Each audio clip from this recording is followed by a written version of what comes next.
Body भी तश्कील दी गई है, तो इसके हवाले से थोड़ा सा बताएं सर। नहीं, जहाँ तक आज की कॉन्फ्रेंस का ताल्लुक़ है, ये जम्मू कश्मीर किसान तहरीक की कॉन्फ्रेंस जो अभी श्रीनगर में भी कॉन्फ्रेंस हुई थी, जिसमें वहाँ सूबाई सतह पर कमेटी का भी तश्कील दी गई।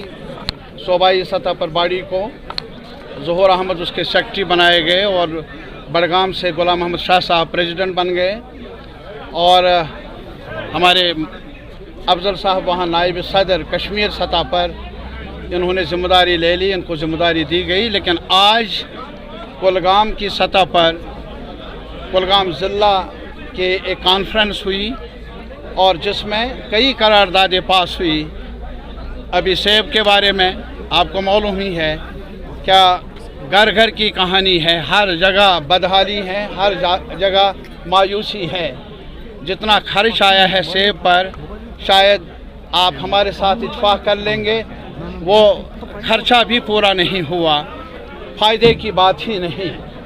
और मेरी नज़र में अभी शुपियान में कई मिसालें ऐसी हैं, कुछ ऐसी इन्फॉर्मेशन भी मिली है कि तंग आकर वो अपने दरख्तों को ही अब काटने लगे हैं। सब अरमान, सब उनके एस्पिरेशन जुड़ी रही है इस सेब के साथ। और अभी शिमला में भी एक और कॉन्फ्रेंस हो रही है एप्पल फेडरेशन की, जिसमें हमारा डेलीगेशन भी वहाँ जाएगा। लेकिन हमारा मुतालबा सरकार से यही है कि मुआवजा चाहिए नुकसान का, जो किसान को हुआ, जो सेब काश्त करने वाले लोग हैं, अब उन्हें मावनत न मिले। मावनत किस सूरत में? खैरात नहीं, हम ये चाहते हैं जो भी लोन है, कर्ज़जात है, ग्रोवर्स को, छोटे ताजरों को, उन्हें माफ़ किया जाए, मनसूख किया जाए। एक तो हमारी मांग ये है, और दूसरी मांग हमारी ये है कि जहाँ तक पेस्टिसाइड्स का ताल्लुक़ है, खाद का ताल्लुक़ है, जो गैर मेयारी होने की वजह से हमारे मेयारी खाद मिले और कम नर्ख पर मिले, ये दूसरी मांग है। और तीसरी मांग ये है कि अभी पार्लियामेंट में इलेक्ट्रिसिटी बिल ज़ेरी इल्तिवा है, जो शायद आने वाले पार्लियामेंट में उस पर बहस होगी। लेकिन पूरे मुल्क में संयुक्त किसान मोर्चा, ऑल इंडिया किसान सभा, जिसमें हमारी किसान तहरीक, जम्मू कश्मीर किसान तहरीक भी शामिल है, आज ये भी फैसला हुआ, उन्होंने कॉल दे दी है 26 नवंबर को उस इलेक्ट्रिसिटी बिल के ख़िलाफ़ एहतजाज किया जाए। और उसमें यह भी शामिल है जो जम्मू कश्मीर सरकार ने फ़ीस में इजाफ़ा किया, बिजली फ़ीस में, और कटौती बगैर ऐलान के जारी रखा। इस सवाल को लेकर 26 नवंबर को जम्मू में भी और श्रीनगर में भी किसान तहरीक की तरफ से एहतजाज होगा, ये भी फैसला हुआ। और इसके अलावा आपको ये भी मालूम है कि ये जो ज़मीन है, चाहे घास चराई है, शामिलात है, स्टेट लैंड के नाम पर उन्हें उस पर कब्ज़ा जमाया है सरकार ने, और आज ढंडोरा पीट रहे हैं कि इतने हज़ार कनाल लैंड हमने जमा की है, लैंड बैंक बनाया है। अरे किन का बैंक है?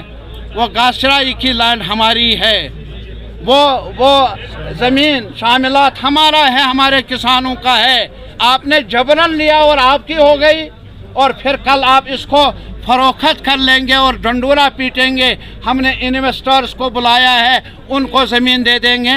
ये धोखा नहीं तो और क्या है? ये भी हमारा मुतालबा है कि हमारी ज़मीन और हमारे सहन को, हमारे आंगन को ही कब्ज़े में मत ले लो, हमसे मत छीनो। अगर आपके पास देने के लिए कुछ नहीं, हमारे सहन को ही हमसे मत छीनो, हमारे शामिलात, हमारी ज़मीन को मत छीनो। ये भी हमारा मुतालबा है। और इसके अलावा ये भी एक करारदाद मंजूर हो गई। यार, प्राइम मिनिस्टर ऑफ इंडिया ने कहा था, जब ऑल पार्टीज़ मीटिंग बुलाई तो वहाँ ये सवाल उठाया था हमने कि भाई कई लोग हैं जो बिला जवाज़ उनको जेलों में रखा गया है, बिला जवाज़ कई लोगों को, मासूम लोगों को गिरफ्तार किया जाता है। इस सिलसिले में रोक लगाई जानी चाहिए। जो गिरफ्तार हैं उनका जायज़ा लिया जाना चाहिए, रिव्यू लेना चाहिए। वहाँ LG साहब भी मौजूद थे और ये उन्होंने एश्योरेंस दी थी कि हम रिव्यू कर लेंगे, जायज़ा लेंगे, हम कोशिश कर लेंगे नौजवानों को अपनाने की। नौजवानों को नज़दीक लाने की, लेकिन तब से लेकर आज तक डंडे से नौजवान नज़दीक नहीं आएंगे।